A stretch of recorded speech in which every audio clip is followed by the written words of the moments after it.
Fala galera, bem-vindo de volta aqui ao nosso canal. Hoje no Beyond Maths eu tenho o prazer de conversar com um atleta e professor brasileiro que construiu uma trajetória incrível fora do Brasil.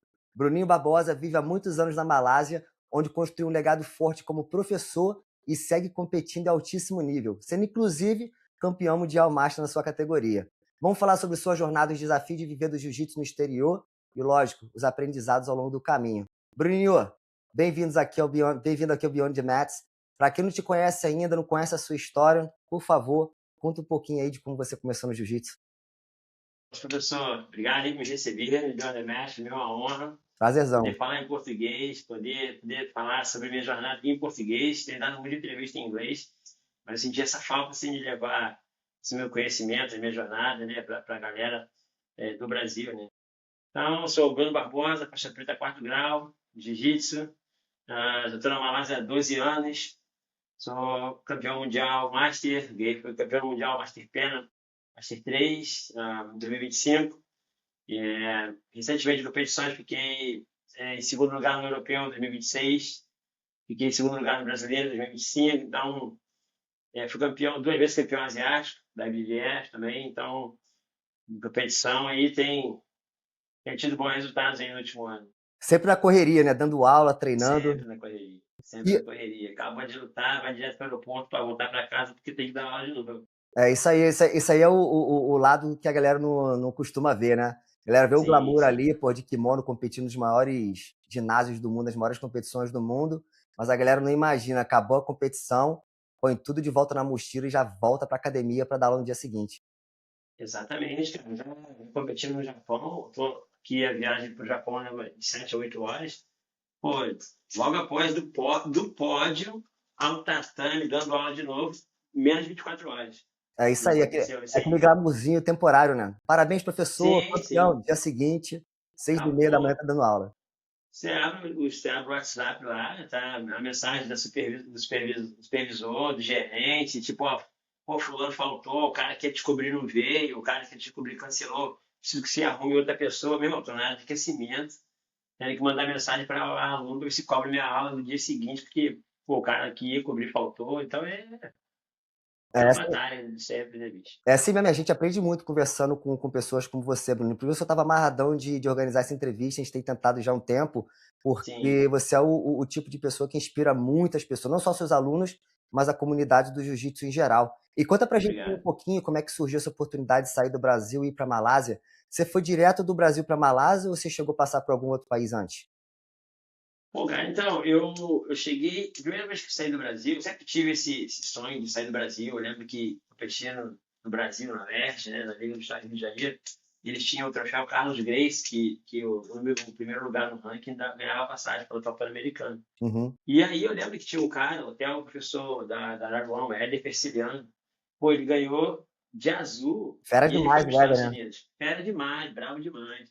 E aí, tipo assim, a gente morava ali, eu morava em Petrópolis, então tinha aquela bolha pequenininha, que tipo assim, o juiz de Petrópolis era pequeno, do Rio era gigante, e a gente nunca teria o espaço, né, cara? Então, quando a gente chegou lá, eu lembro do Everett, do Éder falando assim, pô, por que vocês não competem mais? Eu falei, não sei, porque não tem competição. Ele, meu irmão, entra no site. E eu não tinha mãe de internet, nada disso.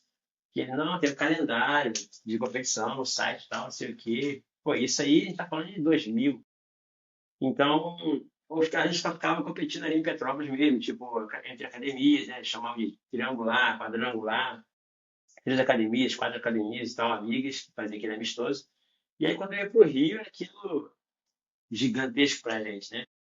E aí, vendo o Éder ganhando essa passagem, indo para os Estados Unidos, voltou como campeão pan-americano, porra, e eu era azul também. Falei, caraca, acho que dá, meu irmão. Pô, o cara faixa azul foi, né? Então eu comecei a sonhar, tipo, de um dia ir fora do país, lutar o pan-americano. Só que o sonho era sempre Estados Unidos, Estados Unidos, Estados Unidos. E aí, o tempo foi passando e tal, nunca apareceu a oportunidade, mas sempre ali sonhando, né? E aí, em 2010, já de faixa preta, eu consegui participar do europeu em 2010, participar do europeu em Portugal. Foi a minha primeira vez fora do país, aquela correria, né? Rifo aqui, rifo ali, amigo da 100, amigo da 200. rifa de videocassete, rifa de DVD, né? E aí um aluno falou, eu pago a passagem, você me paga, eu pago um tanto da passagem, você me paga em aula particular. E é assim que eu fui para Portugal pela primeira vez. E aí consegui dar um seminário na Alemanha. Então passei 10 dias na Europa. E aí quando eu voltei pro Brasil, meu irmão, pô, tinha aquele grupo de amigos que falavam assim, meu irmão, um dia a chave tem que virar, um dia a chave tem que virar. E a gente insistia nesse nosso sonho, né, cara, de um dia sair do Brasil. Aí um amigo saiu do Brasil também, quando voltou, meu irmão, ficava a gente batendo cabeça, cara, o mundo é muito grande, o mundo é muito grande, tem muito mais pra gente, tem muito mais pra gente.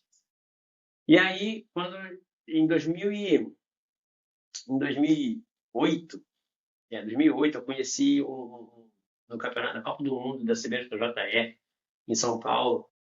A gente ficou a Federação do Rio, da Mineirinho, eles fizeram tipo uma excursão, eles alugaram um ônibus e fizeram a federação, a gente representava a Federação do Rio de Janeiro lá nesse Mundial da CBJJF. E aí a gente ficou no alojamento, eu lembro que tinha 15 pessoas ali, a gente ficou até com a galera da União. E aí o Ian Cabral tinha uns 4 alunos franceses, né, cara? E eu sou muito moleque, eu não, às vezes eu não prego, não foco muito em hierarquia, e eu acabei fazendo amizade com os 3 faixa branca dele que estavam lá. E aí, só risada, zoeira, assim, os caras nem falavam muito português direito. Aí tinha um que falava mais ou menos. Só que como eu sempre tinha essa vontade de sair do Brasil, queria fazer muito contato com nego que não morava no Brasil, então eu tinha Facebook, eu criei meu Facebook em 2007. Porque eu treinei com um grupo de americanos e os caras que falavam de Facebook. Eu falei, pô, você tem Orkut? Eu, cara, não, a gente tem Facebook. Eu já criei meu Facebook, adicionei os caras, tudo que tava dentro, todos os gringos. Falei, vai que um dia os caras me convidam, né? Cara, e aí eu fui adicionei esses 3 franceses no meu Facebook e tal.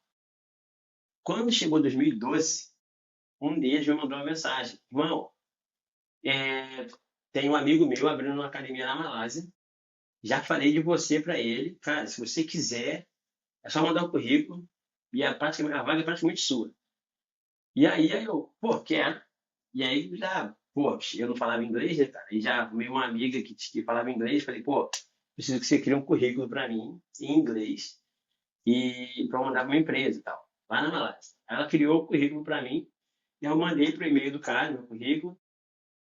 E aí adicionei o cara no Facebook, achei o cara no Facebook, adicionei o cara. Todo mundo estava na foto da academia, eu adicionei no meu Facebook na época. E marcava nas minhas fotos lutando, marcava minhas fotos Já, dando já tinha aula. ideia mais ou menos de como era a Malásia? Nunca ouvi falar, mano. Já tinha ouvido falar de Singapura porque eu li numa Gracie Mag que tinha inaugurado a Evolve na época, né? Que tava lá o Rafael Gordinho, Brodinho, Arnaldo dos Anjos, o Renzo. Então, pô, eu lembro de ler na Gracie Mag uma reportagem sobre Singapura, mas eu nunca tinha ouvido falar da Malásia. E aí eu comecei a logo procurar, pesquisar onde era a Malásia, como que era, né? Eu vivia na internet. Eu tinha um BlackBerry, cara, que aí eu não ia muito em Lan House, né, cara? Mas eu tinha um BlackBerry que eu ficava dia inteiro, meu irmão. Pô, a minha esposa na época, minha namorada, não, BlackBerry é top não demais, tava né? morando junto, né? Era. Eu só tinha esse BlackBerry porque o pai da minha esposa era motorista de ônibus, ele achou dentro do ônibus, assim, no final da viagem, aí levou pra casa e acabou me dando. E eu não saía do celular, não saía do celular. Isso eu tava assim, isso eu me comunicando com o cara, né, o tradutor e tal. E aí eu mandando todo dia, meu irmão. Você já escolheu. O cara, não, não, não, Tá não, não. demonstrando interesse, Pô, né? Tem que demonstrar sim, interesse. sim. E aí, cara, um belo dia, eu dando aula no sábado de manhã, porra, o celular tocando assim, meu irmão, um número gigantesco. E aí alô? Aí o cara falando inglês comigo, eu falei, porra, não fala inglês, sorry. Aí desliguei. Porque tava na academia, pô, igual a academia antigamente era tatame do lado, aí tava o spinning do outro lado, então a mulherada no spinning, meu irmão. E aí a música alta, eu falei, pô, não vou conseguir ouvir nada. Aí acabei a aula ali mesmo, falei, cara, desculpa, galera, pô, eu preciso ir embora pra casa, preciso atender uma ligação aqui. Aí peguei um aluno meu, falei, pô, meu, me dá uma carona, preciso ir pra casa. Fui, o cara me levou pra casa correndo, tal, de carro. Aí chegou lá, fechei tudo, mano. Botei comida pro cachorro, o cachorro não latir, me fechei tudo, botei o celular na mesinha e fiquei esperando, cara. Aí o celular tocou de novo, e aí o cara ligou, o cara, eu falei, alô, o cara, Bruninho, this is Samir, we chose you. Pô, foi só isso que eu entendi, cara. Aí eu, what? Aí, we chose you, tipo, nós escolhemos você. E a mente para processar o que significava chose? Porra, porra, aí, por isso que eu falei, entendi, acho que eu perguntei umas 3 vezes. Aí Pra fingi que galera, a pra língua galera tava que, pra ruim. galera que não fala inglês aí, I chose you quer dizer nós te escolhemos, né? É isso. E aí eu perguntei umas 3 vezes, falei, what? Aí, we chose you. What? We chose you. E aí eu falei, choose, escolher.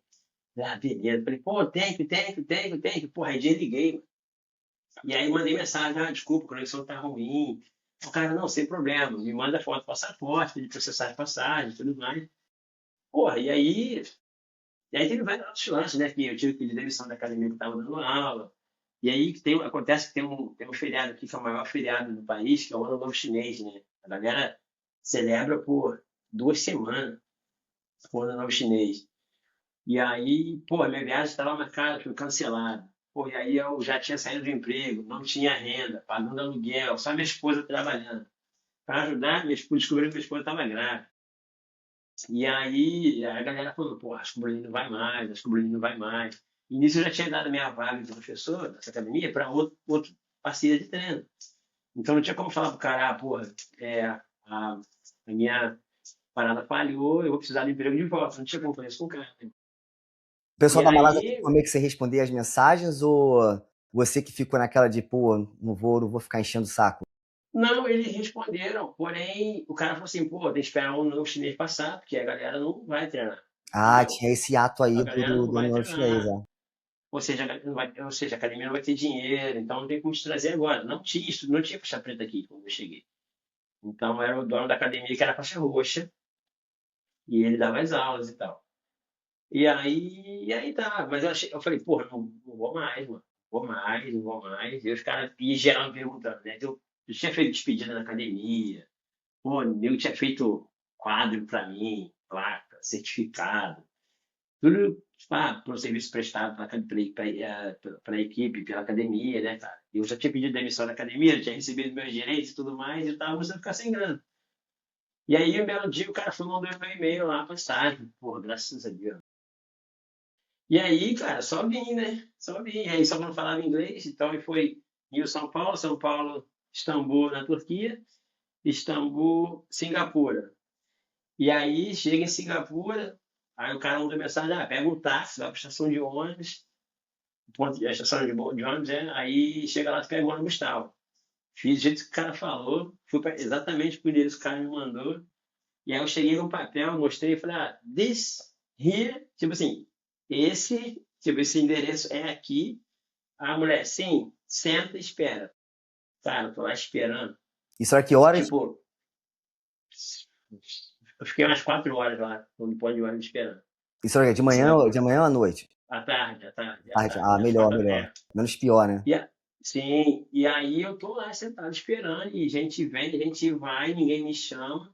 Cara, eu faço questão de falar essa parte porque foi surreal o que aconteceu, né? O- do nada apareceu um chinês na porta da estação lá onde eu tava, e aí ele falou assim, professor Bruninho? Aí eu, sim. Aí ele, você tá no ponto errado. Eu vim te buscar. Eu falei, irmão, de onde esse cara saiu? Como ele sabe quem eu sou? É no chinês, mano. E aí ele falando inglês, assim, mais ou menos, e aí eu, tá. E aí ele falou, vem comigo. Pô, o cara me bota no carro, dirige. Você conhece o professor Alexandre Machado? Leque. Eu falei, pô, não conheço. Mas eu não tava entendendo o que ele tava falando, sabe? E, pô, o Leque eu já conhecia o Leque, né? Conhecia, assim, meu primeiro treino de faixa preta foi na Fight Zone, então eu tomei o piau de todo mundo ali. A Ari Farias estava de roxa, Yuri Simões estava de roxa. Era a época que eu treinava Participei lá, era a época que eu treinava. Tinha o Ari Farias, o Leque era faixa marrom e puxava o treino da galera. exatamente. Então, o Rico estava puxando aula nesse dia e ele fez um específico lá, meu irmão. Eu só lembro do Leque me batendo ali. Então, assim, então eu conheci o Leque dessa época. E aí, quando o cara cara foi, resumindo, me deixou lá no ponto correto, né? No ponto de ônibus correto. E aí peguei o ônibus, 7 horas dali de Singapura para Malásia de ônibus, chego na Malásia, encontro com o dono da academia. E aí ele falando comigo, não entendendo, falando comigo, não entendendo. Aí ele, você não fala inglês. Aí eu, um pouquinho. Aí ele, não, você não fala inglês. E aí levou para o apartamento, eu senti que ele ficou puto. No outro dia de manhã, acordei, aí ele falou, você precisa aprender inglês urgente. Eu pensei que você falava inglês. Eu falei, pô, vou tentar.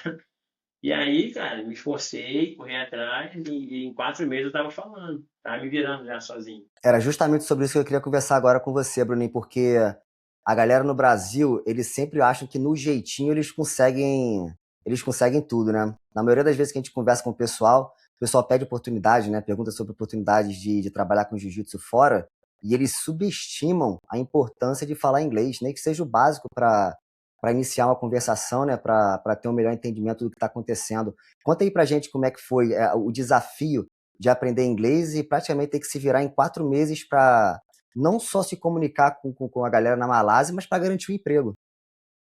Sim, cara, o que me ajudou é que eu sempre gostei do inglês, sabe? Uhum. Sempre gostei, sempre tirei nota boa em escola. Mas ali, escola pública, né? Sabe que o cara fica no verbo to be por 5 anos e não sai daí. Então, eu sempre gostei, sempre ouvi muita música em inglês para memorizar. Às vezes eu sabia a pronúncia, mas não sabia o significado. Então, quando eu cheguei aqui, o problema foi viver e ter que falar para sobreviver e trabalhar. Então, foi bem complicado. Então, uma coisa que me ajudou muito é que a ter essa pressão de ter que aprender rápido, porque o meu patrão já não, tipo assim, no meu primeiro dia já mostrou que não estava feliz, né, com o fato de eu não saber inglês. Só que também entrou naquele lance, o cara não me perguntou se eu falo inglês, sabe? Mas a gente se comunicava em inglês. Então, eu acredito que ele pensou, pô, o cara está se comunicando em inglês, ele não vai adivinhar que eu estou usando o Google Tradutor. Então, e dali, uns dois alunos, me tornei até amigo deles, um iraniano e um escocês. E aí os caras, mano, falavam comigo todo dia, pô, mas falavam muito, assim, contava piada e eu não entendia nada. E aí me chamavam para jantar, aí falavam que não queria, não, você vai jantar com a gente, só assim que você vai aprender. E nisso, cabeça doendo, cara, cabeça doendo. Você estava Sem aprendendo contar que, com eles ali tipo, no dia a dia ou se manteve fazendo aulas no Brasil? nunca fiz aula, nunca Nunca fiz fez aula de aula? inglês, nunca fiz aula de inglês. Pô, legal demais, Aí pro dia a dia mesmo, nem YouTube. foi. Eu cheguei a ser patrocinado por uma escola de inglês na minha cidade, em Petrópolis, mas eu fiz 2 aulas. E aí eu saí do Brasil para vir para a Malásia. Uhum. Tanto que tem uma foto, até a logo da escola no meu kimono, mas eu fiz 2 aulas. E aí não deu para continuar o curso, né? E o resto foi aqui, cara, no dia a dia. YouTube era eu assistindo aula, ouvindo pregação em inglês, assistindo aula em inglês, Aula de assistindo jiu-jitsu muito aula de jiu-jitsu. faz muita E aí, diferença. Pra galera, uma é, dica aí, ó. Não fale inglês. Quer trabalhar com jiu-jitsu? Começa assistindo algumas aulas de jiu-jitsu em inglês. Pode ser em português com legenda em inglês, pode ser em inglês com sim, legenda em sim, português. Ajuda muito. sim. Tem uma estratégia legal que é você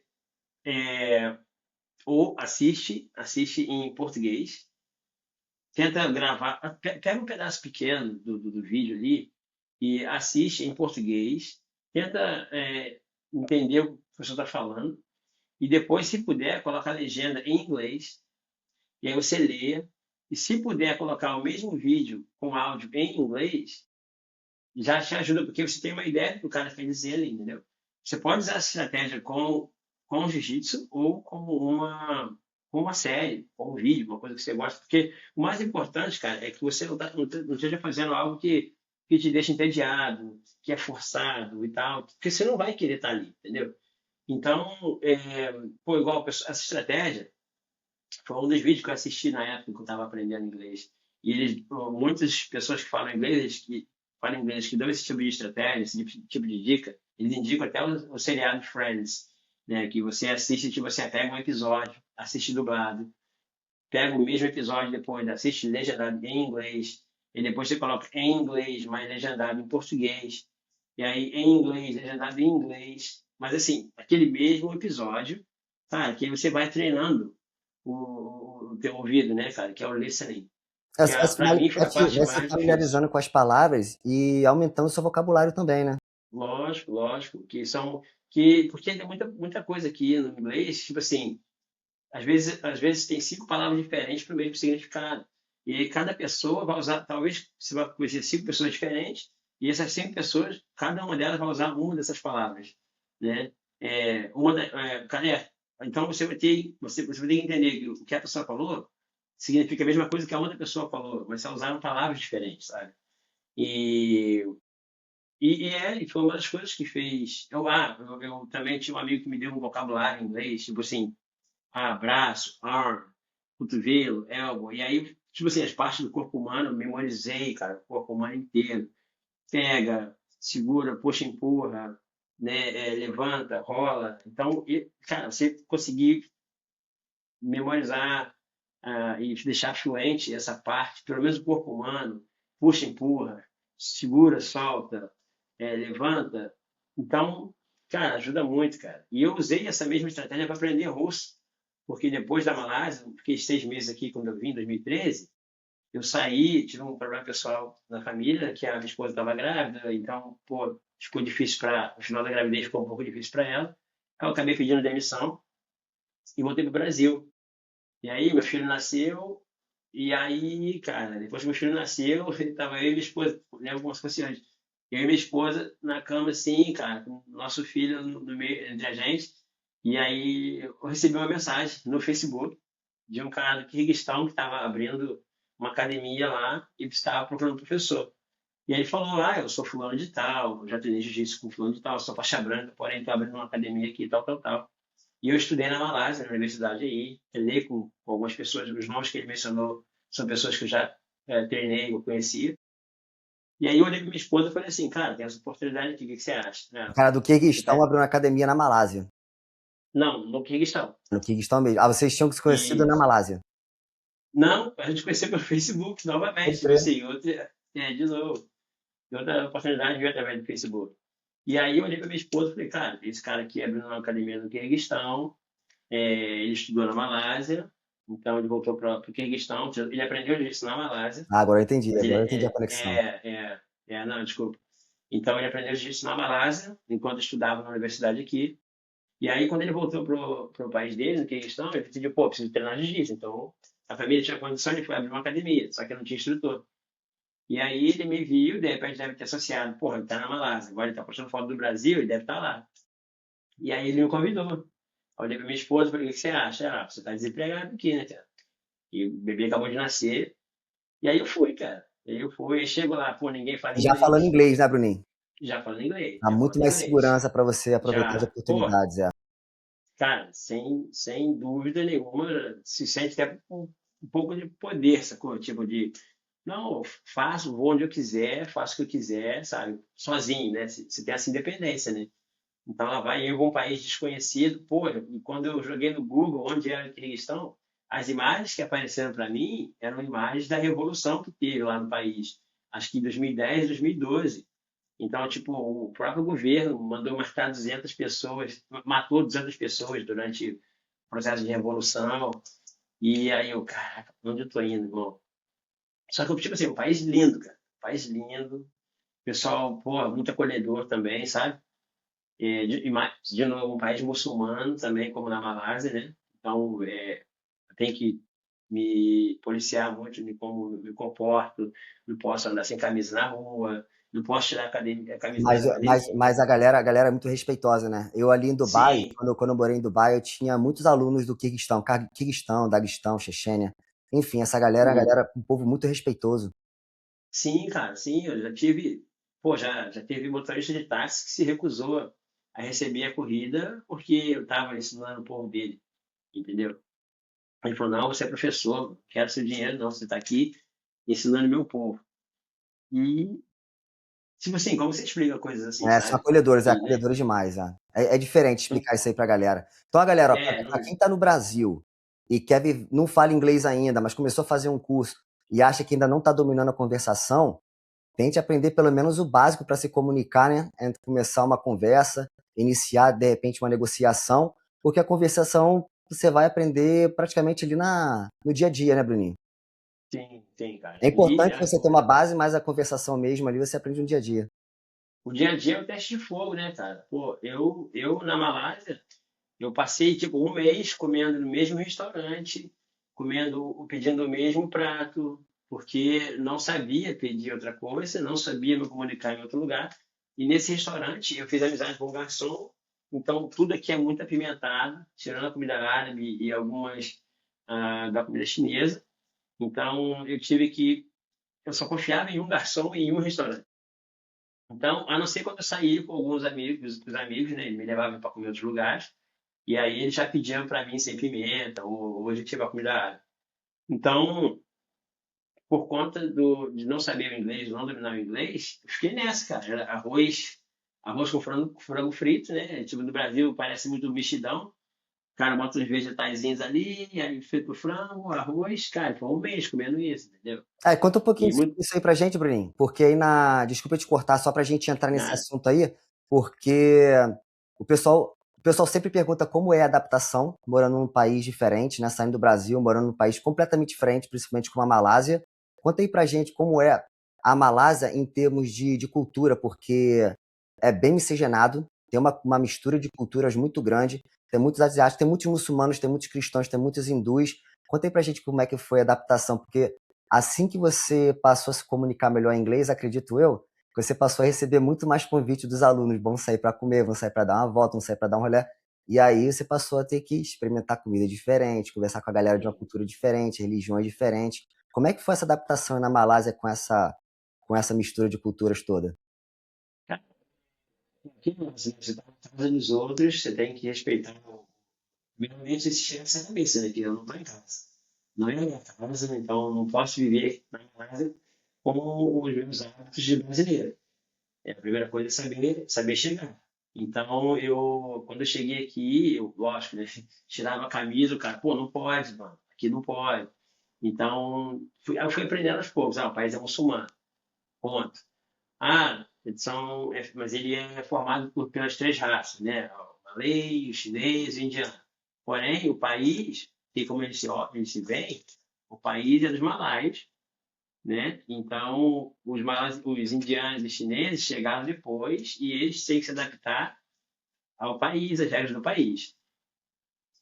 Então, você tem essa mistura. Você vai ter templo hinduísta, vai ter templo hindu, vai ter templo budista, vai ter muita mesquita, tem igreja, tem igreja católica, igreja protestante, só que, tipo assim, elas também têm que respeitar a regra. Tipo, aqui eu já vi polêmicas de, tipo, a igreja ter uma cruz na parte de cima e tem que mandar tirar.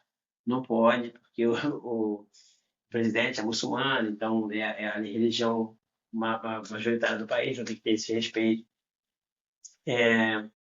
Então, muitas das vezes, o cara vai pedir para sair do treino para poder orar. Até no Kirguistão a aula parava. A aula parava, o cara ia, todos os alunos saíam, oravam por 5 minutos, depois voltavam. Então eu tive que aprender que, tipo assim, a aula vai parar, sei lá, tá no meio do aquecimento, mas tocou o azan, que é a chamada para oração, né, cara? Então você tem Mundo que para. dar um tempo para parar, para ir lá treinar, orar. Outra coisa que eu tive que aprender.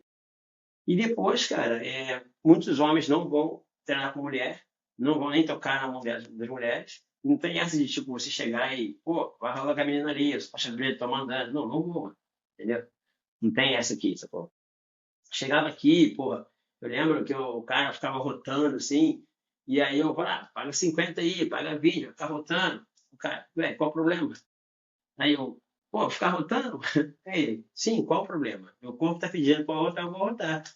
E aí, tipo assim, acontece com um, acontece com outro, acontece com outro. Ou seja, o que é feio pra gente no Brasil, aqui pra eles não é, mano. É um choque É, cultural no início, mas a gente vai aprendendo a lidar com essas situações, né? lógico. Porque você se vê que tá, tipo assim, pô, sou só eu que me incomodo com o cara rotando ali. Ninguém mais, sacou? Então, aí tu acaba pô, dando um passo atrás, falar, pô, beleza, eu vou ser mais flexível aqui. Aí você entende, tipo, mano, pô, não, meu, tem problema no estômago, vou arrotar assim. E não tem como ficar mandando o cara pagar 10 flexões, 50 flexões, o cara não tá me desrespeitando. Só que, tipo, o cara é tranquilo, entendeu? O cara vai vir, vai tomar super, super, ele vai ver. É isso Pô, aí. aí tu fala, pô, não faço isso não, cara. Ué, por que não? Então, porque na cultura, assim, eu tô saboreando, significa que eu tô gostando. E pra gente é, pô, lá de ser porco, não come assim, tal, tal, tal. Então, Eu acho lembro que é bem. A primeira vez que eu comi um biryani. Biryani Aham, é um prato grande de arroz, e ali tem biryani de legumes, né? Vegetariano, tem biryani de frango, biryani de carneiro.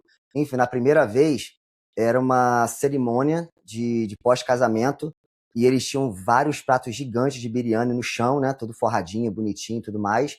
E eles usam a mão direita para levar o alimento, né, do prato até a boca, e a mão esquerda geralmente é para bebida, né? E eles não misturam, não confundem esse.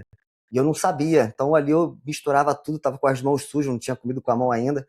E aí eles falam, pô, Marcos, parou, cara, agora você não pode comer com a mão esquerda. Aí foram me explicar, né? Mão esquerda para bebida, mão direita para comida. E eu falei, pô, e agora o que eu faço aqui, cara? Vou ficar usando só a direita então, a esquerda já tá suja, eu vou ficar sem beber nada. Aí ele, não, vou fazer o seguinte, eu vou botar a comida aqui na tua boca. Eu falei, não, cara, tem isso não. E tinha muita gente. E no ambiente masculino, né? Mulheres não são permitidas sim, naquele ambiente ali. E sim, geralmente eles só alimentam o amigo que eles têm muito respeito e têm muito apreço. sim. Aí eu ficava naquela de que, pô, deixa o cara colocar essa mão na minha boca, cara, pegou a comida aqui e tal. Mas aí, depois que explicaram tudo certinho, bonitinho, a gente vai meio que acolhendo uma cultura que a gente até então não tinha tanto acesso. E é a partir do momento que você passa a fazer parte ou respeitar a cultura, aquele momento que para eles é muito importante, eu acho que a aceitação não só das pessoas que convivem com você no dia a dia do jiu-jitsu, mas naquele ambiente pós-treino, fora do ambiente da academia, é muito valorizado pelos alunos de maneira com que eles pensam, eles vão lembrar de você, a gente vai entrar nesse assunto agora, não só como o professor Bruninho, que sentou na mesa e aceitou a participar ou fazer parte de uma cultura completamente diferente, mas da pessoa Bruno, que fora do tatame também respeita os alunos, independente da diferença, independente do que a gente viveu antes no Brasil e passou meio que a aceitar profissionalmente, porque muitos deles têm essa visão, né? Por ele estar aceitando esse tipo de coisas no tatame, porque é o trabalho dele, ele precisa que a gente esteja aqui treinando. Mas fazer parte e aceitar essas diferenças fora do tatame faz muita diferença para construir o que você tem construído aí na Malásia ao longo de 12 anos, que é um legado de muito respeito, um legado muito forte como professor. Não vamos conversar ainda sobre a parte atleta, porque isso aí você dá show, tem um jiu-jitsu muito bonito, muito para frente, a galera curte muito seu jiu-jitsu, mas essa parte de você interagir com os alunos fora do tatame, eu acho que é o que ajuda a você construir um legado de respeito. E, no final das contas, independente do que você venha fazer no futuro, independente dos títulos que você ganhe, as pessoas vão lembrar de como você tratou, de como você fez elas se sentirem muito mais fora do tatame do que no tatame. Conta aí pra gente aí, por favor, Exatamente. como é que você construiu esse legado aí de sucesso na Malásia. Cara, eu só pegando esse gancho que você falou do rapaz que queria botar a mão na sua boca, né? Eu, no Quirguistão, eu participei de um casamento, aí tinha um open house, né? E, então, assim, tem um casamento no final de semana, e durante a semana, os amigos, os familiares abrem a casa e para assim, pra convidados, amigos de amigos da família, é, e participar e comer, jantar e tal. Cara, me botaram na cadeira, assim, na ponta da mesa, senta aqui. E aí vieram com a cabeça de carneiro, cara, e botaram na minha frente, assim. Aí eu, pô, assim, nunca, pô, eu, o dente pra fora, o olho, e O tava esqueletinho, né? cozido, né? Então, tipo assim. E aí eu falei, o que que é isso aqui? Aí o cara, não, a cabeça é dada pro convidado mais especial que tá na casa no momento, né? E aí eu, pô, não, é você. Aí a moça falou assim, tanto que você está sentado na cadeira do dono da casa, né? Que é o pai da noiva. Então a gente deu a cadeira para você sentar e a cabeça do carneiro é para você tirar o primeiro pedaço e tal. Meu irmão, e aí, cara, tudo que você conhece no Brasil, aquele lá, cara, a gente mora numa bolha. Quando você sai, você vê o mundo é gigantesco, sabe? E não é o que eu acredito que é certo, sabe? Tem muitas coisas que são certas. E não quer dizer que o que eu acredito é errado. Só que, tipo, e o deles também não é errado, sabe? Então, eu estou fazendo aquilo ali há anos. E ali sou eu, vindo de fora, pô, fui colocado em posição de respeito. fui oferecido a parte mais valiosa do animal ali, que é para eles, que é a cabeça, que é onde fica a coroa, que eles pensam, que eles falam, né, cara? O Então, cérebro, né? Que é é o especial. cérebro, É. cara. Então, e eu, tipo assim, e eu tô sendo agraciado com isso, sabe? Então, eu falo, cara, fui lá, logicamente, tirei um pedaço e comi, meu irmão, relutando muito por Comeu o dentro. cérebro, Bruninho? Só que, não, não, peguei uma lasca do rosto, da bochecha, assim, sei lá, assim, comi, falei, pô, muito obrigado, e passei pra frente. E aí depois todo mundo começou a comer e tal, mas só eles só comeram depois que eu comi, entendeu? Então, cara, eu passei esses lances aqui, tem o Ramadã, né? A galera faz o jejum durante 30 dias. E aí depois tem o, o dia de celebração, que é o que termina o final do Ramadã. Então, pô, também acontece a mesma coisa, open house, todo mundo te chamando, vem comer, vem comer. Pô, eu lembro que aqui na Malásia eu vesti, eu comprei, eu e minha família, minha esposa e meus filhos, a gente se vestiu com uma roupa tradicional malaia e a gente foi celebrar o final do Ramadã com uma família de malaios aqui, cara, a gente tem a foto que é hoje. E quando o pessoal, a gente andava vestido assim com as roupas na rua, o pessoal lá, pô, caramba, eles valorizam muito nossa cultura, né? Principalmente no Mesmo, Ramadã, né? Que eles são um pouco mais pô, sensíveis. sim, sim, sim, cara. Então, a gente foi ganhando respeito assim, sabe? O Ano Novo Chinês, a gente participa de celebração do Ano Novo Chinês. Aqui também tem a galera não dá muita importância, que é o Ano Novo Indiano. Porém, é feriado também, só que não é algo muito grande, assim, eles focam mais no sacrifício, né? Eles vão nos templos aqui, hinduístas, e eles fazem os sacrifícios e tal, que é bem assustador de ver, O Diwali, né? porém, é Midvale, cara, Deepavali, Deepavali, Diwali, o Ano Novo, Diwali. Deepavali. E aí, então, pô, tem essas celebrações todas, e você participa, né, cara? Tanto que eu fui, já jantei também, celebrando Deepavali em umas casas de indiano aqui. Cara, e a galera, tem um brasileiro aqui, sabe? Então, e como eu dou aula no centro de Kuala Lumpur, na Malásia, eu tenho alunos mistos, né? É um dos motivos de eu não falar malaio, porque todo mundo fala inglês. Aqui todo mundo fala inglês. A língua oficial do país é o malaio, porém, só no papel, porque todo mundo fala inglês, tudo é Principalmente em pelo fato de inglês. você morar em Kuala Lumpur, né? Sim, sim, então eu não tenho necessidade de falar malaio. Só que eu tenho amigos que foram para a Indonésia e moram um pouco fora de Jakarta e eles têm que falar malai, sabe? Então, tem um amigo meu que ele é brasileiro que ele fala malai porque e lá ele precisa, né? Então eu não preciso porque meus alunos aqui são todos internacionais e tal. Então eu foquei muito em aprender o inglês melhor possível para poder ensinar o melhor jiu-jitsu possível, entendeu? Então, acho que esse lance de estar querendo, passei um tempo tentando aprender inglês, malai, ensinar jiu-jitsu em malai, tanto que eu dei as minhas ideias, eu passei para outros alunos aqui, né, tipo, de ensinar jiu-jitsu em malai, porque eu comecei a receber muitos alunos que não falavam inglês bem e os caras eram muito tímidos. E aí eu tentava me comunicar com essas pessoas. E aí eles eram muito tímidos para falar inglês, só que malai os caras desenrolavam muito, os caras só falavam malai, o inglês era um inglês quebrado, assim e tal. E aí quando eles viram que eu colocava minha energia em aprender malai, os caras falaram, pô, o cara tá tentando, entendeu? Que é uma parada muito legal também, que tipo, quando você chega falando inglês quebrado ali, a galera não te zoa, ninguém te Eles sacaneia, o entendem pessoal que você te tá se ajuda. esforçando, é. Pô, tá vendo? O cara tá tentando, hein? O cara tá tentando. E a mesma coisa aconteceu com o Malay. Só acabou com o Malay é bem, é uma língua fácil, tem influência portuguesa, tem influência de português na língua, porém eu não consegui pegar. Falo um pouco, eu falo um pouco de russo por conta do tempo que eu moro no Quirguistão, mas o Malay, meu irmão, o Malay eu não consegui pegar, cara. É Mas a diferente, galera é viu. diferente quando você está no ambiente. Por exemplo, na Rússia você passou um tempo com a galera que, lá no Quirguistão, que só falava russo, né? Sim, Ou sim, inglês ou era russo. obrigado a aprender. Agora você Então, está o que eu no Kuala passei Lumpur. lá, o que eu passei lá no Quirguistão, com o idioma foi a mesma coisa que eu passei aqui na Malásia, né? Lá era só russo. E aqui era só inglês. E chegou lá, eu não falava russo. Então eu fui obrigado a aprender também, sabe? Mas também não foi fácil. Eu conseguia sobreviver com o inglês. Mas a população lá, tipo assim, muito. É a porcentagem mínima de pessoas que falam inglês. Lá, entendeu? Ou é kirguiz, ou é russo, E aí quem fala inglês é mais destacadão, assim, sabe? Ó, e dentre todos esses desafios aí, Bruninho, que foi de chegar num país completamente diferente, ó, só nessa nossa conversa aqui, a galera já entendeu que você chegou sem falar inglês, em 4 meses já estava conversando com o pessoal, dando aula, trabalhando, dominando praticamente ali o idioma inglês para ministrar as aulas.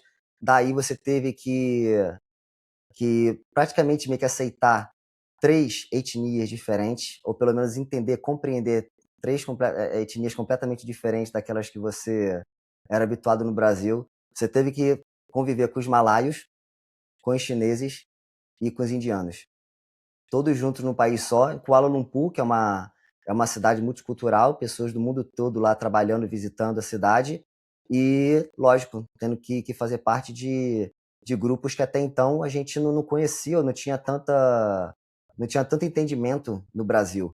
Como é que você, a partir do momento que você teve que conviver, ter que lidar, ter que aprender tudo isso, coisas diferentes do nosso dia a dia, como é que você ainda conseguiu construir um time campeão, né? Ter material humano para você continuar treinando em alto nível, competir e viver como professor na Malásia? Eu estou te fazendo essa pergunta porque tem muita gente que, quando pensa em sair do Brasil e viver de jiu-jitsu, a primeira ideia que eles têm é de ir para a América, de ir para os Estados Unidos por conta da estrutura e do nível de jiu-jitsu que se tem lá. Mas aí, quando eles se dão conta de que abriu uma oportunidade, vamos dizer, na Malásia, por exemplo, como surgiu para você, onde o jiu-jitsu até então não era difundido, não era conhecido, as pessoas meio que ficam naquela: vou ter que aprender um idioma diferente, a cultura completamente diferente, não tem material humano para eu treinar, o que eu vou fazer na Malásia? Daí, como é que você conseguiu praticamente tirar leite de pedra, fazer com que seus alunos se tornassem seus melhores parceiros de treino e conciliar a carreira, a vida de professor, de coach e atleta de sucesso? Acho que a profissionalização das academias, não só de jiu-jitsu, como de arte marcial, é, tem muita importância em tudo que eu conquistei aqui. Pelo seguinte, eu sou pago para dar aula de jiu-jitsu, não sou pago para competir, não sou pago para treinar, né? É, então, eu tenho que trazer atenção para a academia, seja através de títulos, seja através de número de alunos entrando na academia, eu tenho que trazer olhos para a academia. Então, eu sempre fui muito comprometido com o jiu-jitsu, sempre fui muito comprometido com dar aula, sempre tive. Eu trabalhei em supermercado no Brasil por muitos anos, então eu sempre fui exigido excelência. Eu trabalhava em supermercados de tipo assim, de um nível mais alto, então era sempre cobrado de perfeição, sempre tinha supervisor vindo de São Paulo visitar, então tem que estar tudo impecável. Inclusive, um fato interessante, o mestre Hélio Gracie já fez compra do meu hortifruti do supermercado que eu tomava conta. Então, é desse calibre, esse é o calibre dos clientes que frequentavam o supermercado onde eu trabalhava. Então, acho que eu tenho, tipo assim, eu tenho que estar ali, tem que estar tudo certinho, eu preciso estar ali, eu preciso fazer funcionar, tem que acontecer. Então, eu transferi esse entendimento e essa ética de trabalho para o jiu-jitsu, de saber assim, meu irmão, eu tenho que estar no tatame, tudo aqui é de minha responsabilidade e eu tenho que fazer acontecer, e eu sou professor, e eu tinha esse lance, tipo assim, de eu não posso nem sentar, eu não posso sentar. Então, eu pensava assim, meu irmão, se o cara me ver sentado, ele acha que eu sou preguiçoso. Então, eu vou dar Proporcional. aula, sim, eu vou dar aula em pé. Hoje eu estou com 42 anos, as costas estão doendo, o joelho dói. Me permite sentar um pouquinho, assim, quando a galera vai fazer um drill, vai fazer um rola. Hoje eu já me permito sentar um pouco. Mas, pô, antes não. Eu, é em pé, eu vou ficar em pé uma hora e meia, eu vou ficar uma hora em pé, uma hora e meia em pé. São 2 horas em pé. Dou a minha aula, a posição no chão. Eu me abaixo, né? O centro, se tiver que mostrar uma posição, mas eu estou em pé observando o salão inteiro. E não só o salão, não só o tatame, quem está entrando, quem está na recepção. E assim, eu não sei se eu fiquei meio, não sei qual é a palavra, mas eu tenho assim, meus olhos estão em tudo que está acontecendo ao meu redor. Porque a segurança dos alunos é a minha prioridade, né? É de minha responsabilidade. Então, não apenas como acidente de treino, como quem está entrando na porta ali, sacou? quem está entrando para pedir informação, será que é um cara que quer invadir a academia? Será que é um cara que, sei lá, então, tipo assim, eu tenho que estar de olho nisso tudo, cara, porque Bruninho, mas tem essa, criança. essa é a diferença do professor de jiu-jitsu que tem sucesso. Você não tá no tatame só para ensinar uma técnica de jiu-jitsu. Você tá ali para gerir o ambiente. Isso faz muita Sim, diferença. sim. Sim, então eu tenho muito disso, que assim, que quem tá ali, não importa onde eu tô vendo o cara que tá fazendo a americana, eu tenho que ficar de olho para essa americana não machucar, mas eu tô vendo que entrou um cara ali naquela porta ali agora, que vai falar com a menina da secretaria. E eu quero ver quem é o tamanho do cara, se é faixa preta, se não é, se é iniciante, se não é. E ao mesmo tempo olhando essa americana que tá rolando aqui, sabe? E os outros que estão rolando lá, talvez está muito próximo da parede, está muito próximo de uma quina. E quando passa, e sempre trazendo a galera para mim e mostrando a arte do jiu-jitsu que eu aprendi no Brasil. O treino duro, ensinando o básico, tinha muito fundamento, e eu vim com aquela mentalidade ainda do old school, né, cara, que era aquele treinamento, o aquecimento militar, de tipo, era 25 minutos de aquecimento, e uma galera tava morta, e aí eu entro pra técnica, e aí são 20 minutinhos de técnica, e depois, meu irmão, rola, vai ter que ser. Fui assim porque era só o que eu sabia. Porque a gente sabe que no jiu-jitsu, antigamente ninguém te ensinava a dar aula.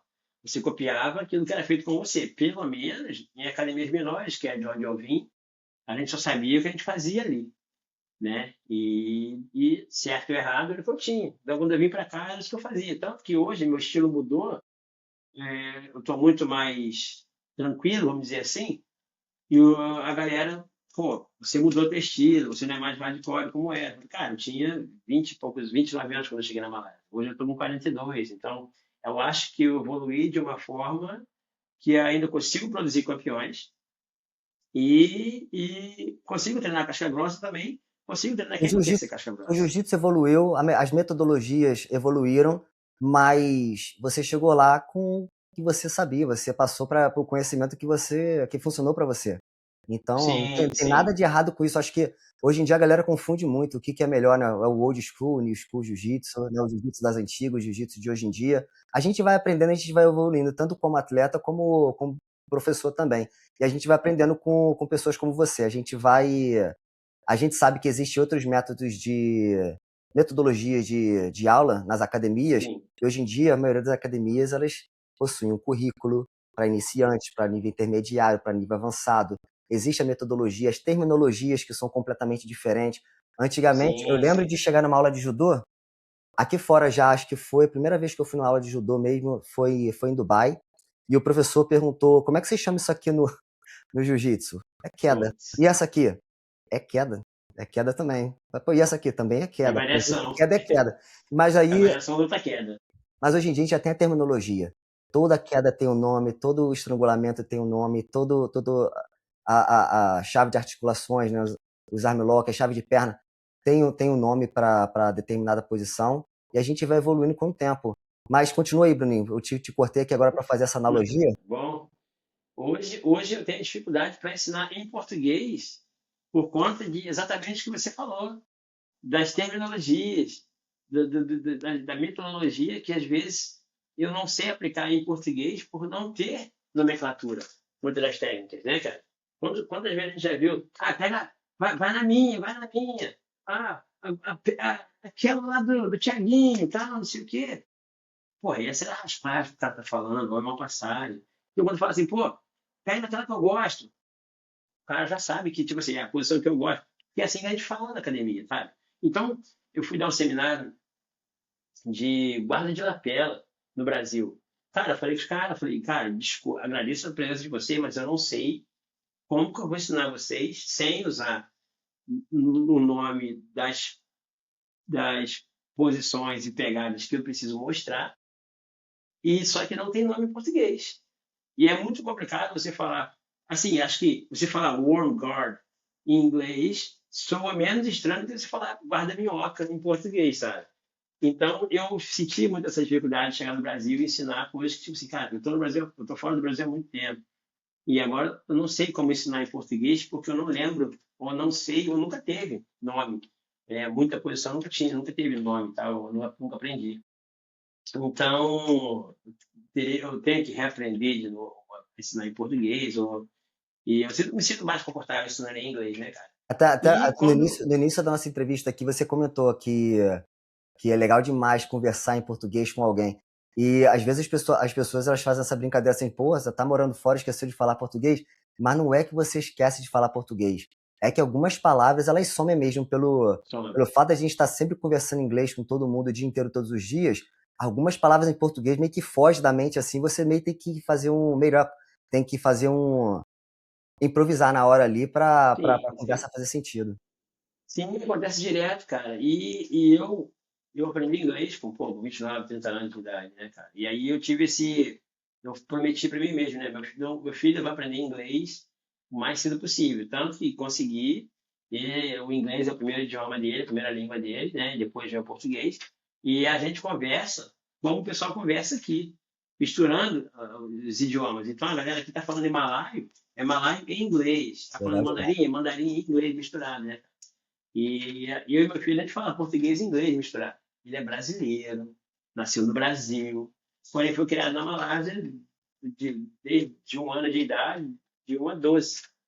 Né? Então, foi 10 anos morando aqui na Malásia e, e a gente se comunica com os dois idiomas. Né? Então, acho que tem esse lance de você, cara, esqueci. Então, o meu filho, quando ele chegava no Brasil, ele não conseguia falar com a minha mãe, porque ele sabia que a minha mãe não falava inglês. Então, ele ficava tímido e ele não falava nada. E aí, se ele visse assim, pô, essa pessoa não fala inglês, então eu não vou falar com ela. Porque ele sabe que o português dele é limitado, mas o inglês dele é rico. E se ele errar em português, ele vai jogar em inglês. Só que se ele fala assim, pô, o professor acha que ele não fala inglês, então eu não posso me comunicar com ele. Porque se eu errar em português, se eu não souber a palavra para usar, e eu vou jogar em inglês, ele não vai me entender. Bruninho, Entende? ó, Então, são 9h30 da manhã aqui em Londres. Eu tenho o dia todo pela frente ainda, mas já são 6h30 da noite aí. 5:30. 5h30? São 5h30 Sim, agora na sim. Malásia? É. Não, já está chegando aí no final do dia do domingão. E pra gente finalizar aqui nosso bate-papo, mais uma vez, obrigado aí pela Nada. disponibilidade. A gente estava conversando aqui em off que você tem alguns planos agora para o futuro, tem muita coisa para mudar aí em poucas semanas, em alguns meses. Conta para a gente aí um pouquinho o que envolve essas mudanças e quais são os seus planos para o futuro. Você acabou de ser campeão mundial master pela IBJJF, você tem construído esse legado aí de muita importância para o jiu-jitsu da Ásia na Malásia.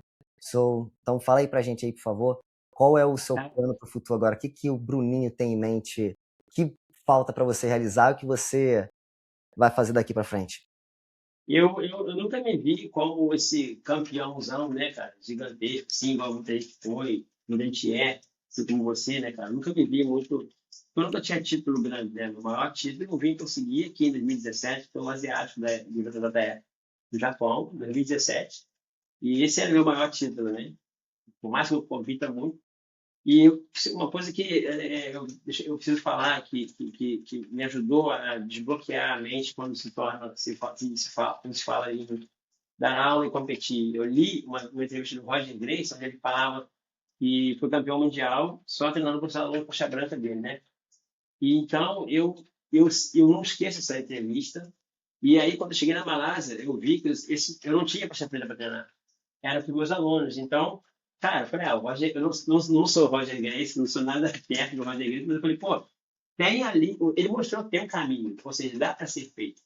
Se o maior de todos os tempos foi o campeão mundial, treinando apenas com faixa branca, eu acho que eu consigo continuar competindo, entendeu? Num nível mais ou menos ali, treinando com faixa branca aqui. E, cara, e dali eu fui campeão asiático, 2 vezes campeão asiático. Já competi em outros eventos aqui também que eu consegui ganhar, ser campeão. Fui campeão na Tailândia, no JP. Os meus maiores títulos vieram em 2025, né, que foi o segundo lugar no Brasileiro, que eu nunca tinha medalhado no Campeonato Brasileiro, da CBJJ. Então, eu fiquei em segundo lugar. Pô, perdi a final do Gabriel Moraes, que é um monstro, de 2-0. É, competindo no Mundial Master em Las Vegas em 2019, 2023, 2024, e as três eu perdi nas quartas de final por 2-0, sempre contra o campeão mundial. E em 2025, antes de ir para Las Vegas, eu fui pro Japão, me tornei campeão asiático, 2 vezes campeão asiático no Japão, da IBJJF, e aí fui pro Mundial, cara. E chegando lá, meu camp todo na Malásia, entendeu? Com os meus alunos, às vezes convidavam um faixa preta ou outro para vir visitar. E aí, cara, pô, deu tudo certo, 5 lutas, fiz um treino mental muito top e de onde eu fiz uma visualização de que eu finalizava as 5 lutas no loop choke, né, no fundamento rodado. Eu consegui pegar 4 loop choke Sua nas marca é quatro nas registrada, né? pô, cara, fui campeão, fiz 5 lutas e eu peguei 4 loop choke, finalizei 3. Uma só não finalizei porque a gente saiu da área de luta, mas eu ganhei os 2 pontos, tava no talo. E a final eu ganhei de 6-4, né? Então fui campeão mundial mais, realizei meu sonho. E, cara, e depois disso aí, a minha vida ficou uma loucura, né, cara? Pô, graças a Deus, consegui patrocínio. Eu senti um pouco do que esse título traz pra galera, sabe? Porque eu sempre me perguntei assim, como que todo campeão mundial é amigo do outro, assim, sabe? Como que os caras são amigos, assim? E aí, cara, eu recebi mensagens de faixa preta que eu nunca imaginei, que eu cresci admirando. Os caras mandando mensagem, me parabenizando. Eu falei, então é assim que acontece, né, cara? Tipo assim, abre portas aquela medalha ali, sabe? E por mais que seja um título, a galera fala, porra, é Master. Meu irmão, a IBJJF, é Master, é um dos campeonatos mais difíceis do mundo, porque a quantidade de atletas participando, pô, são 12 mil atletas participando daquele Jiu-Jitsu Com. Então, e foi isso, cara, treinando com os meus alunos faixa branca lá atrás, e hoje muitos deles são faixa preta, marrons, roxa, né? E fui campeão mundial. E hoje, depois de 12 anos, né, cara, tô saindo da Malásia, tô indo embora da Malásia, tô deixando aqui uma academia bem estruturada, né? Então, tô indo de volta para o Brasil, cuidar um pouco da minha família, passar um pouco de tempo com a minha família, que a gente está passando situação pessoal aí, que a gente eu tenho que voltar e preciso da minha presença lá, né? Então, é meio que dar uma pausa na minha jornada aqui como professor e atleta e cuidar da minha família. E Independente os de qualquer planos, coisa, cara, Bruninho, família, independente dos projetos que você tem na vida, a família sempre vem em primeiro lugar, né? sempre, sempre vem. Tanto que eu estou recebendo muito apoio da empresa, né? Que o contrato aqui, dos meus alunos, né, cara? O carinho deles aqui tem. Pô, cara, se você olhar na rede social, irmão, é camisa comemorativa, é convite para seminário, sabe? Cara, e agora faltam 2, 3 semanas para eu voltar para o Brasil. Vai ter um seminário de despedida aqui, a gente vai usar um tatame do campeonato, de um dos maiores campeonatos que acontece aqui. Os caras, não, vai ter um seminário de despedida aqui de forma de agradecimento de tudo que você fez pela Malásia nesses 12 anos, né, cara? E todo mundo aqui deve muito a você, então está sendo muito gratificante, sabe? E às vezes eu fico sem palavras, porque o cara fez uma camisa aqui para você e o dinheiro que a gente fizer, a gente vai ser revestido todo para você retornar para o Brasil e confortável. E aí é seminário, é Rashguard, cara, é muito grande tudo que a gente está recebendo aqui. E aí, fora do Brasil, tem um convite de seminários na Europa. Vou fazer um tour na Europa, né? França, UK, eu estou para ir para talvez Londres e Liverpool, ainda não está Vamos organizar confirmado. alguma coisa para você aqui em Londres. Pô, seria ótimo, cara. Seria ótimo. Eu sei que eu vou para a França, da França está confirmado, França, Alemanha e Suécia está confirmado. Estou aguardando uma filial da Roger Gracie em Amsterdã. Legal Estava demais. conversando, só que ela ainda não me confirmou e se demorar um pouco a confirmar, porque eles que entraram em contato comigo. Então, se demorar muito, eu vou ter que passar essa Amsterdã e ir para, né, deixar só os outros países mesmo. E eu tenho um amigo em Liverpool, que eu vou, tá até um lutador do UFC, que começou a treinar comigo aqui na Malásia, hoje ele está no UFC, e ele me chamou para ficar com ele uma semana ou duas, treinando ele lá, aula particular.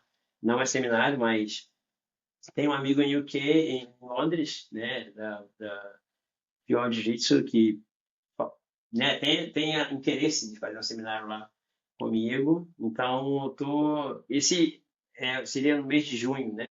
Então, no mês de junho vai ser meu primeiro tour de seminário na Europa, que, tipo, pô, para mim nunca ia imaginar. Já deixa seu E, contato aí, Bruninho, para a galera que tá assistindo o nosso bate-papo aqui e de repente quer entrar em contato com você. Que é melhor, entre em contato com você pelo pelo Instagram, pelo Instagram, e-mail, pelo WhatsApp. Instagram, Para o Instagram é melhor, hashtag Bruninho BJJ, né? É só chamar lá no Instagram. Eu vou estar no Brasil em maio, em abril, final de abril.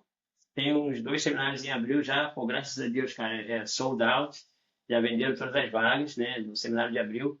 Vou fazer 2 seminários beneficentes, um da comunidade onde eu saí para as crianças. Vou levar a medalha do Mundial para elas, para mostrar, ó, eu saí daqui, olha o que conquistei, vocês também podem, cara. Que a situação está ficando muito, muito feia lá, sabe? O tráfico está muito grande. Então, preciso voltar, preciso visitar minha comunidade, mostrar para as crianças que é possível, que eu fui uma delas uma vez, um dia. Então, eu tenho 2 seminários beneficentes, tenho esse seminário que já venderam todas as vagas. Cara, tá sendo muito gratificante, tá sendo muito tudo na minha cabeça, assim, tá. Cara, eu sou muito abençoado, sabe? O Eu sou jiu-jitsu, muito abençoado. o jiu-jitsu proporciona muitas oportunidades impossíveis para muitas pessoas e eu acho legal demais você voltar para a comunidade, pro lugar de onde você veio e mostrar para as crianças que existe uma luz no fim do túnel. Sim, Eu, cara, sim. eu saí de Niterói há muito tempo Uhum. atrás, você saiu de Petrópolis. Tivemos a oportunidade de nos conhecer em Manila, nas Filipinas, Manhã, onde eu Filipinas. apanhei para você. Não, pô, você tava machucado, pô. Mas foi legal, foi uma experiência legal demais. Você Foi, foi, foi. só não me pegou no loop choke porque foi sem kimono, né? Não, pô, se você não tivesse machucado, a história seria diferente, pô. Não, legal E quando demais, eu fui, legal demais. E graças a cara, Deus a gente já te conseguiu essa amizade acompanhava. aí. Eu já te acompanhava, e quando eu vi você, eu falei, meu irmão, o que esse cara tá fazendo aqui, mano? Tipo assim, eu falei assim, pô, dá pra ganhar, quero ver teu nome. Aí quando eu vi teu nome, aí, poxa, aí, ué, depois você falou, Não olha, tinha tal, ninguém, você cara. tá assim. Eu fui pra dar uns seminários. Da pessoa vem compete também. Eu falei, ah, então põe meu nome aí. Daí só tinha eu e você, né? Eu era Sim, da sim, categoria de sim. baixo, me puseram na de cima. Eu falei, vamos que vamos. E dali a Sim, gente sim. construiu uma amizade legal Então, demais. exatamente, cara. E foi bem legal, entendeu? Pô, você é um ser humano fantástico, tá? Eu tive a honra de poder dividir o tatame, depois pude te conhecer mais, seguindo no Instagram, vendo a tua correria, tua batalha ali, conquistando mais títulos, né, cara? E também ali como empresário, né, fazendo. Cara, é bonito demais ver isso, sabe? Então, acho que é muito gratificante você fazer amizade com pessoas como você, que também inspiram a gente a falar, pô, o cara tá, né, tá seguindo por aqui, então eu quero colar com pessoas assim, sabe, que vão me inspirar a crescer também como ser humano, como amigo, como pai de família e como empresário também, sabe? Porque acho que a vida, assim, a gente um inspira o outro para aquilo de melhor que tem, sabe? Então eu sou abençoado em estar cercado de pessoas abençoadas também, assim, como Foi por você. isso, ô Bruninho, foi por isso que eu tive a ideia de começar a fazer esses podcasts, bate-papo aqui em português com a galera, porque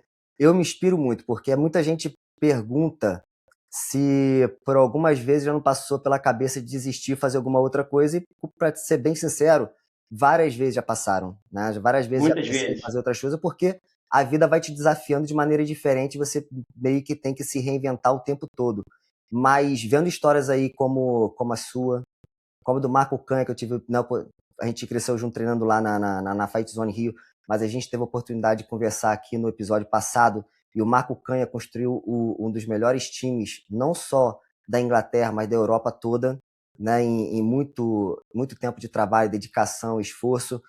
E a ideia dessa plataforma aqui é passar para as pessoas, principalmente de língua portuguesa, principalmente os nossos amigos do Brasil, que têm o sonho de viver do jiu-jitsu em outras partes do mundo, que não é fácil, que não vai ser fácil e que eles não podem esperar facilidade. A vida vai desafiar, seja com o jiu-jitsu, com qualquer outra coisa, qualquer outro segmento, departamento, nicho que você escolha a trabalhar no futuro, você vai ser desafiado, principalmente pelo fato de você ter saído do Brasil, né?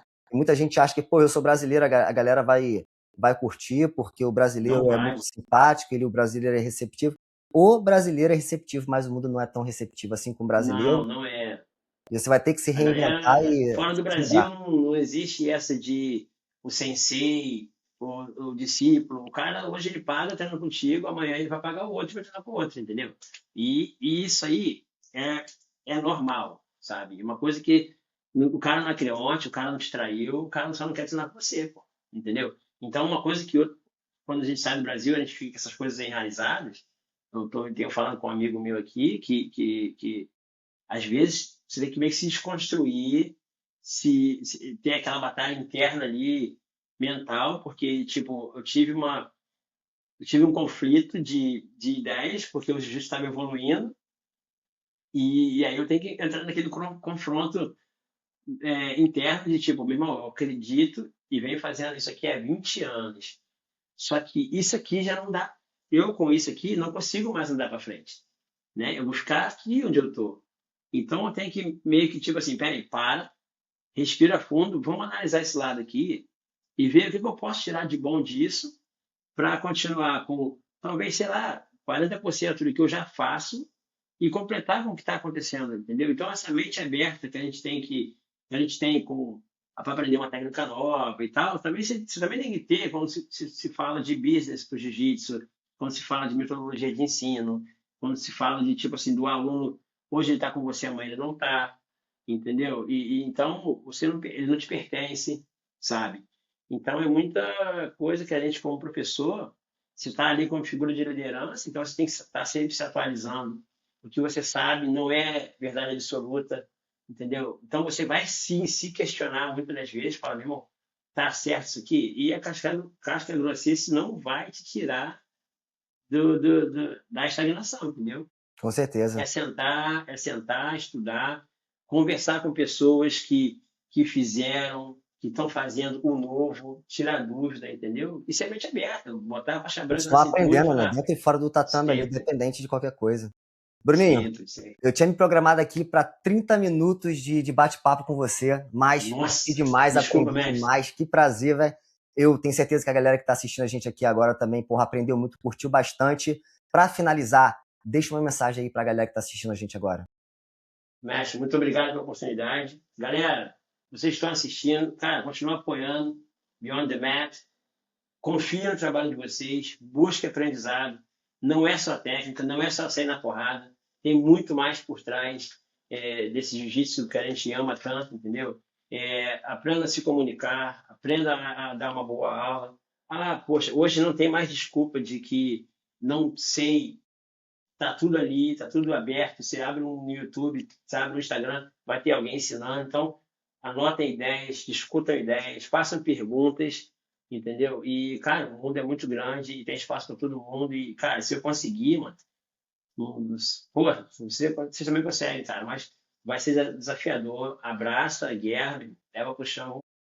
Professor Bruno, muito obrigado mais uma vez aí pela disponibilidade. Sei que está na sua correria aí, várias coisas para resolver. Domingão à noite aí para você. Tenho certeza que a galera curtiu nosso bate-papo e assim como eu, aprenderam muito. Então, se você está assistindo esse vídeo agora e curtiu, não deixa de deixar uma curtida aqui no nosso canal, no nosso vídeo. Se inscreva para a gente alcançar mais pessoas e levar palavras, para levar ensinamentos como esse que a gente teve aqui hoje com o professor Bruno Barbosa para mais pessoas. Brunão, tudo de melhor na vida aí. Vamos manter contato aqui no off e Vamos sim, sucesso, dentro e fora do com tatame. certeza. Grande abraço, sucesso.